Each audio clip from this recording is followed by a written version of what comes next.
श्रीरामचंद्रा करुणा समुद्रा ध्यातो तुझी राजसयोग मुद्रा नेत्री नये रे तुझवीन निद्रा कै भेटसी बामजला सुभद्रा.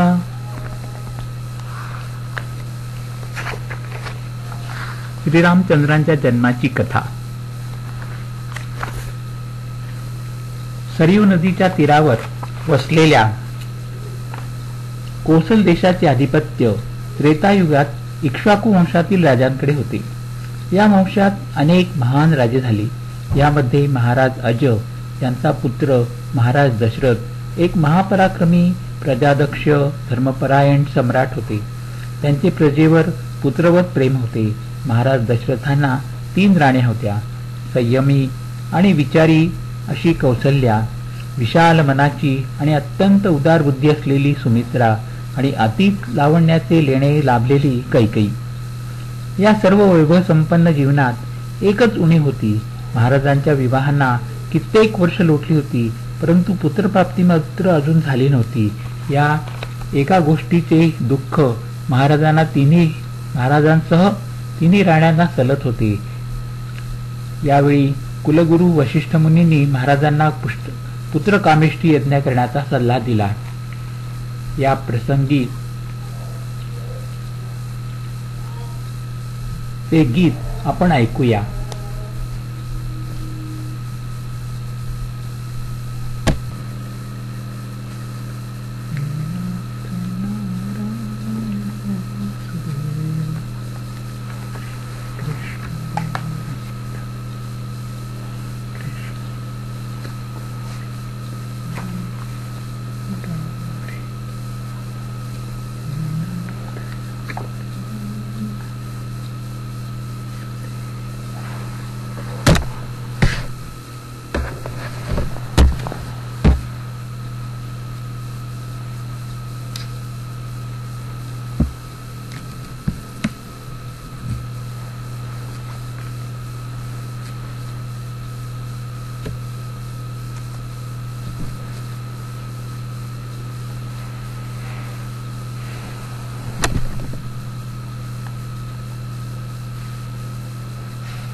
अयोध्या म्हणून निर्मित नगरी, अयोध्या म्हणून निर्मित नगरी.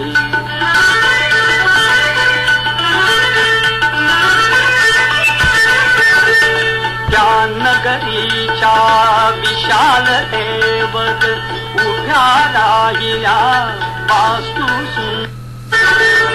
घराघरावर रत्न तोरणे अवती भवती रम्य उपवने. त्यात रंगती नृत्य गायने, त्यात रंगती नृत्य गायने. मृदंग वीणा नित्य नादती अलका नगरी परी. अलका नगरी परी. अयोध्या म्हणून निर्मित नगरी, अयोध्या म्हणून निर्मित नगरी.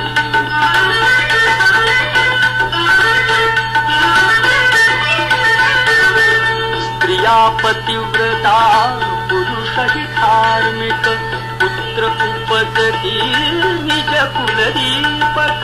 नृशंस ना कुणी कुणी नास्तिक. अतृप्तीचा कुठे न वावर. नगरी खरी अंतरी, नगरी खरी अंतरी.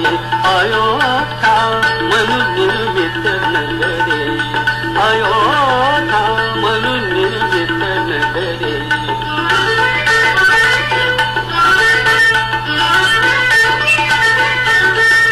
इक्ष्वाकु कुलकीर्ती भूषण राजा दशरथ धर्मपरायण.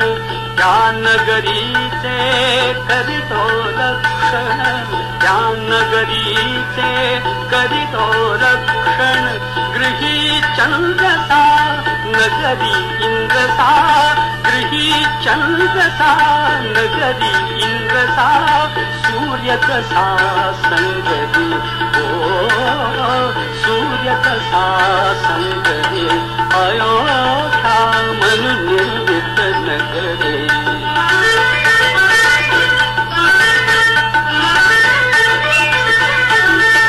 दशरथास त्या तिघी भार्या सुवंशजा त्या सुमुखी आर्या दशरथास त्या तिघी भार्या सुवंशजा त्या सुमुखी आर्या सिद्धपतीच्या सेवाकार्या बहुश्रुताच्या रूपशालिनी अतुल प्रभा सुंदरी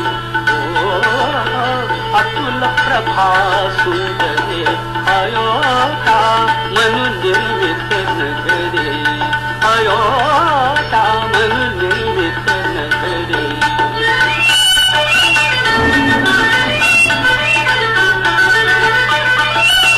तिघी स्त्रियांच्या प्रीत संगमी तिन्ही लोकीचे सुख येथानी तिघी स्त्रियांच्या प्रीत संगमी तिन्ही लोकीचे सुख येथानी एक उळे पण गृहस्थाश्रमी एक उळे पण गृहस्थाश्रमी पुत्रोदय पण अजूनी नवदा प्रीतीच्या अंबरे प्रीतीच्या अंबरे अयोध्या म्हणून निर्मित नगरी अयोध्या म्हणून निर्मित नगरी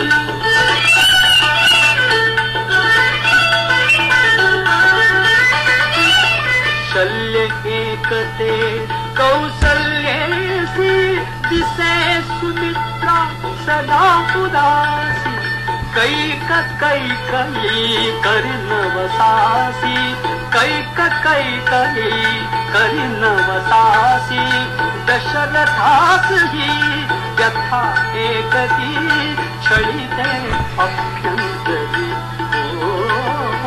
छळिते अभ्यंतरी अयोध्या म्हणून निर्मित नगरी अयोध्या म्हणून निर्मित नगरी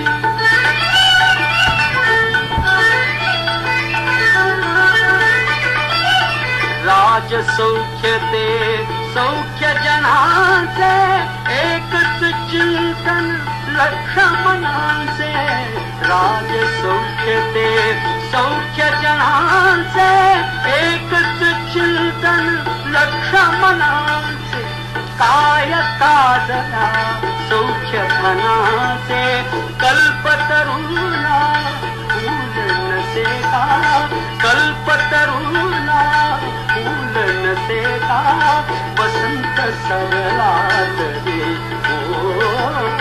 वसंत सरला तरी अयोध्या म्हणून निर्मित नगरी अयोध्या म्हणून निर्मित नगरी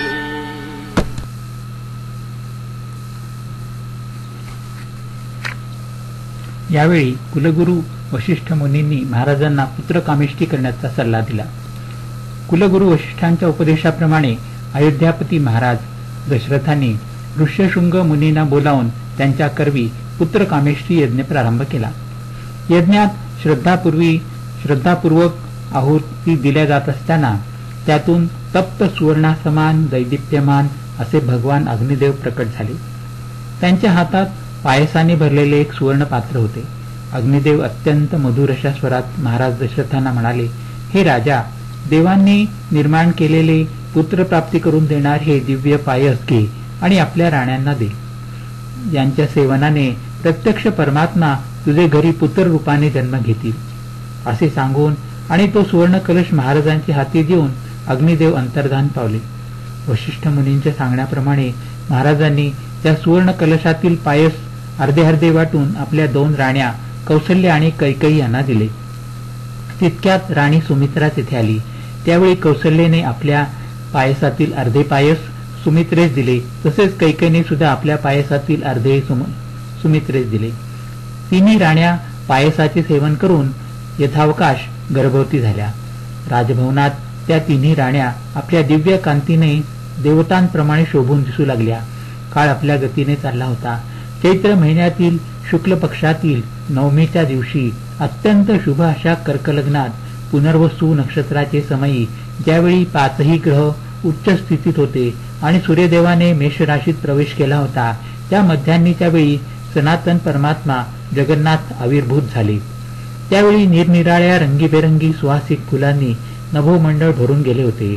भगवंतांचा नीलकमलांच्या पाकळीप्रमाणे श्यामल वर्ण होता. त्यांनी पितांबर परिधान केला असून ते चतुर्भुज होते. नेत्रांची शोभा तर वर्णनातीत होती. कानातील कुंडले त्यांच्या मूळच्याच सौंदर्यात भर घालीत होते. त्यांचे तेज हजारो सूर्याप्रमाणे असून मस्तकावर प्रकाशमान मुकुट होता.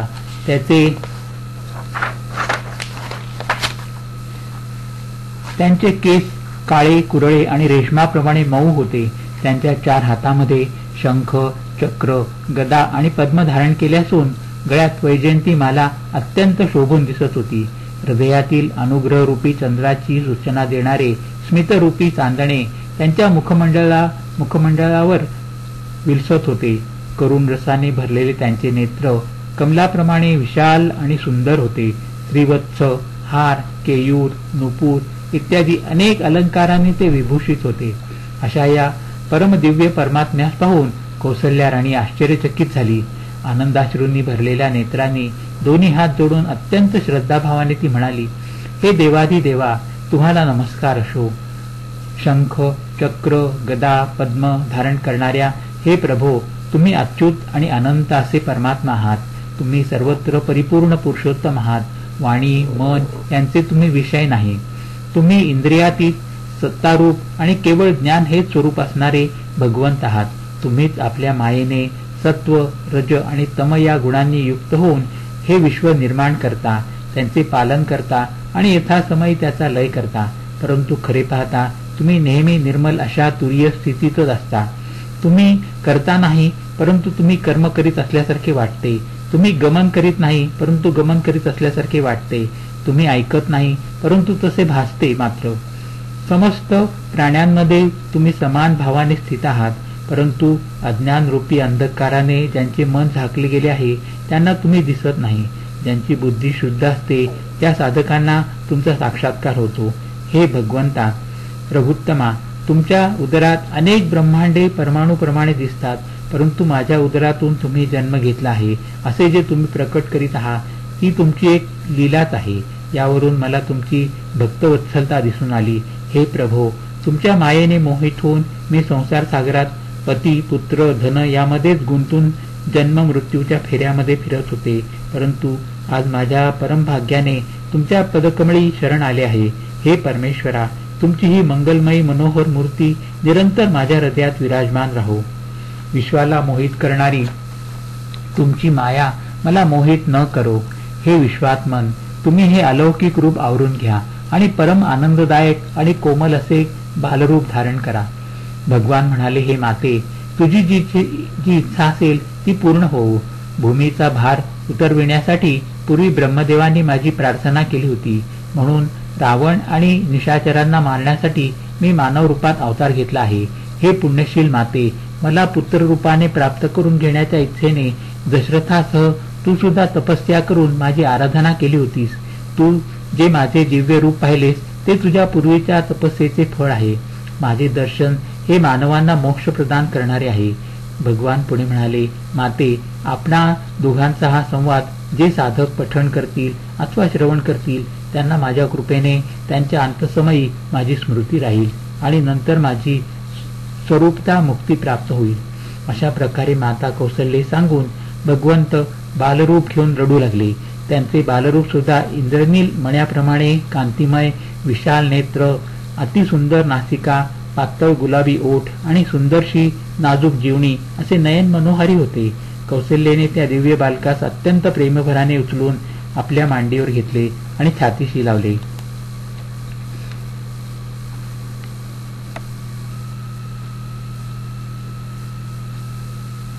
चे अंश मानवी, धन्य दशरथा तुला लाभला देव पित्याचा मान. हे यज्ञपुरुषाचं वचन खरं ठरलं. त्या पायसाच्या सेवनानं दशरथांच्या तिन्ही राण्या गर्भवती झाल्या. यथाकाली त्या प्रसूत झाल्या. कौसल्येला श्रीराम, सुमित्रेला लक्ष्मण, तसा शत्रुघ्न आणि कैकेयीला भरत असे 4 तेजस्वी पुत्र जन्माला आले. राजाची इच्छा पूर्ण झाली. प्रासादातील सुखाला सीमाच राहिल्या नाही. नगरजनांचा आनंद तर नुसता भरून ओसंडत होता. श्रीरामाधिक भावंड रांगू लागली तरीही अयोध्येतील स्त्रिया श्रीराम जन्माचा आनंद गीतच गात होत्या, पुन्हा पुन्हा गात होत्या.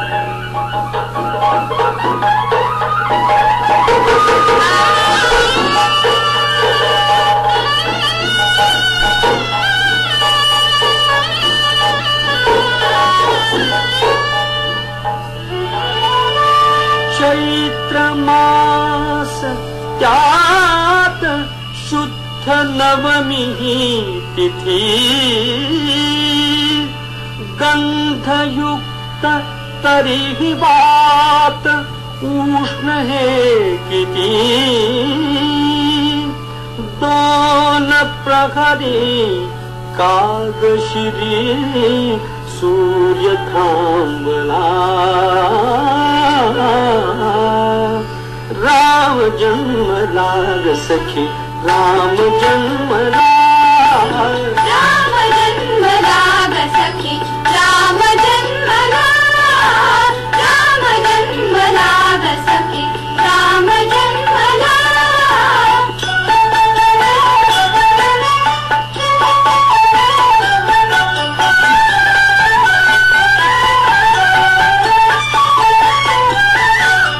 कौसल्या राणी हळू उघडी लोचने, तिथून जाय माझ स्वतः पुत्र दर्शने.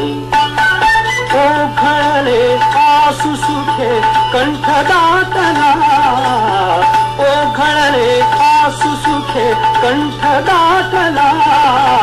राम जन्मला ग सखी, राम जन्मला. राम जन्मला ग सखी, राम जन्मला.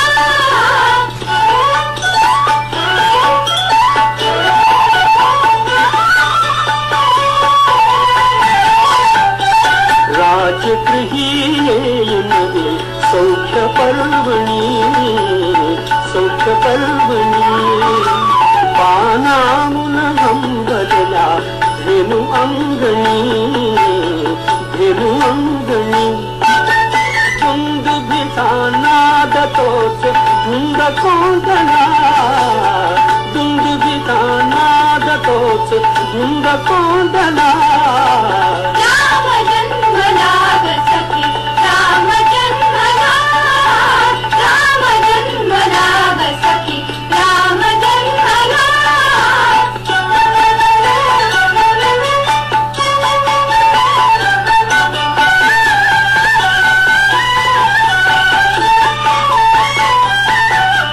पेंगुळल्या हात पात जागता थळा, काय काय करीत पुन्हा उमलला खुळा. उच्च रवे वायुच्यास हसून बोलला, उच्च रवे वायुच्यास हसून बोलला. राम जन्मला ग सखी, राम जन्मला. राम जन्मला ग सखी, राम जन्मला.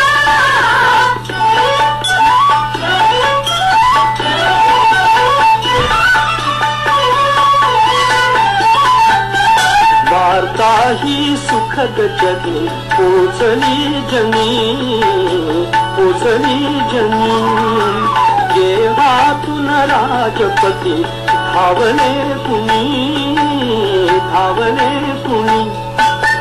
युवतीचा संघ एक गात चालला, युवतीचा संघ एक गात चालला. राम जन्मला ग सखी, राम जन्मला. राम जन्मला ग सखी, राम जन्मला.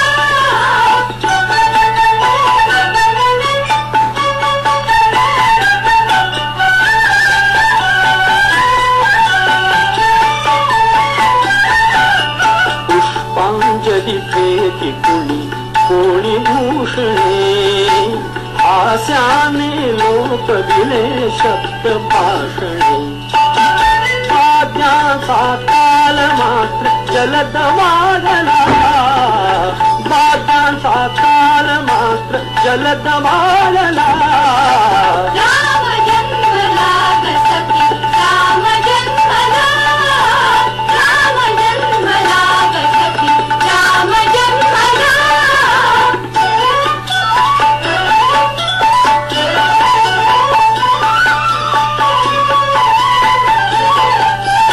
वीणा रवनु पुरात पारलोकले करण्याचे कंठ त्यात अधिक तापले बावरल्या आम्रशिरी मुख कोकिला बावरल्या आम्रशिरी मुख कोकिला राम जन्मला ग सखी राम जन्मला राम जन्मला ग सखी राम जन्मला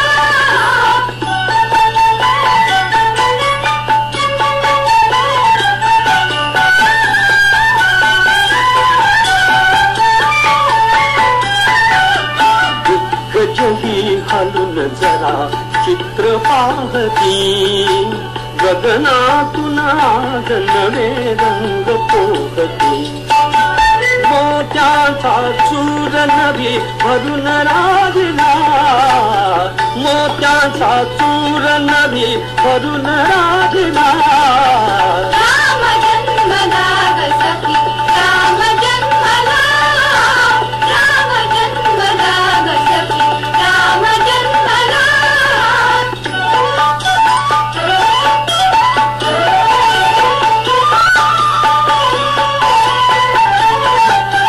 जुडून जाय नगर सर्व नृत्यगायनी सूर रंग तालयात मग्न मेदिनी डोलत से तीही जरा शेष डोलला डोलत से तीही जरा शेष डोलला राम जन्मला ग सखी राम जन्मला राम जन्मला ग सखी राम जन्मला श्री राम जन्माच्या या आनंद गीतातच अयोध्या मग्न होती. प्रासादात श्रीराम दिसामसाने वाढत होते. ते आता चालू लागले, पोपडं बोलू लागले आणि महाराणी कौसल्या आपल्या भगिनी समान असलेल्या सवतींना कौतुकाने सांगू लागली, सावळाग रामचंद्र माझ्या मांडीवर नातो, अष्टगंधांचा सुवास निळ्या कमळाना येतो. सावळाग रामचंद्र माझ्या मांडीवर नातो, माझ्या मांडीवर नातो.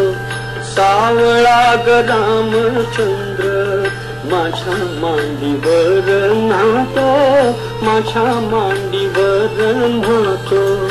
अष्टगंधांचा सुवास निळ्या कमळाना येतो, निळ्या कमळाना येतो.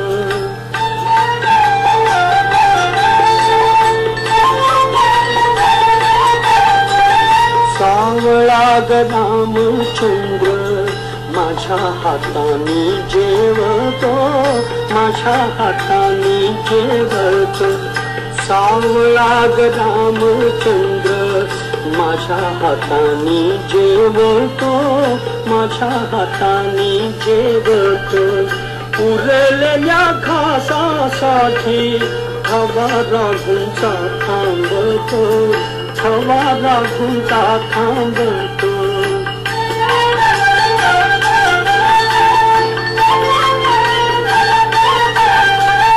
सावळाग रामचंद्र रत्नमंचकी झोपतो. सावळाग रामचंद्र रत्नमंचकी झोपतो. त्याला पाहता लाजून चंद्र आभाळी लोपतो, चंद्र आभाळी लोपतो.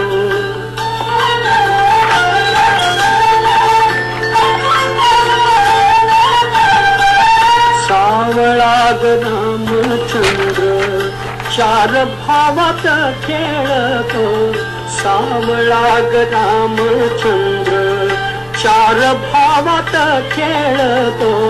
हीरकांच्या मेळाव्यात नीलमणी उजळतो, नीलमणी उजळतो.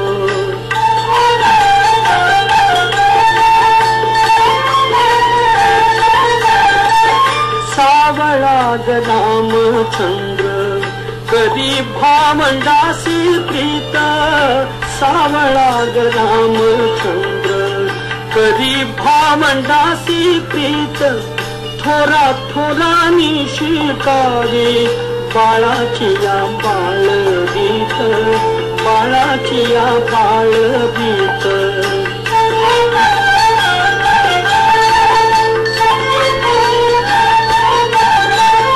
सावळा ग रामचंद्र त्याचे अनुज घेतीन, सावळा ग रामचंद्र त्याचे अनुज घेतीन. माझ्या भाग्याच्या श्लोकाचे चार अखंड चरण, चार अखंड चरण.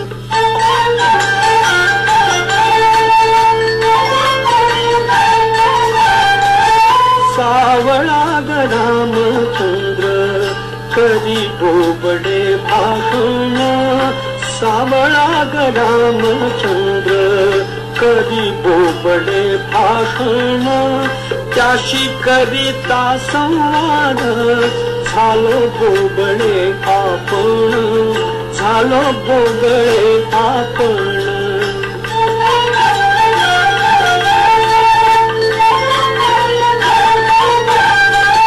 सावळा ग रामचंद्र कधी बोबडे हे खर, सावळा ग रामचंद्र कधी बोबडे हे खर. वेद म्हणता विप्रांचे येती बोबडे उच्चार, येती बोबडे उच्चार.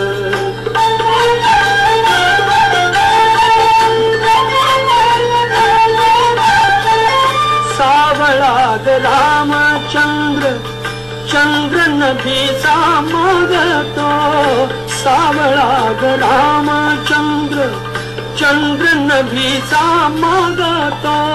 रात जागवितो बाई सारा प्रासाद जागतो, सारा प्रासाद जागतो.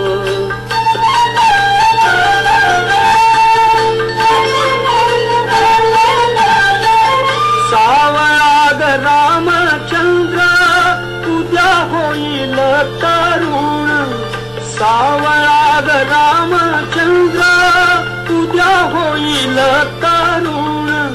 मग पुरता वर्षेल देव कृपेचा वरुण, देव कृपेचा वरुण, देव कृपेचा वरुण, देव कृपेचा वरुण. ही श्रीराम जन्माची मधुर कथा बाबूजींच्या मधुर गायनातून प्रस्तुत करण्याचा हा प्रयत्न श्रीरामचंद्र प्रभूंच्याच प्रेरणेने केला आहे. तो त्यांच्याच चरणी समर्पण आणि त्यांच्या चरणी कोटी कोटी प्रणाम. जय श्रीराम, जय श्रीराम, जय श्रीराम.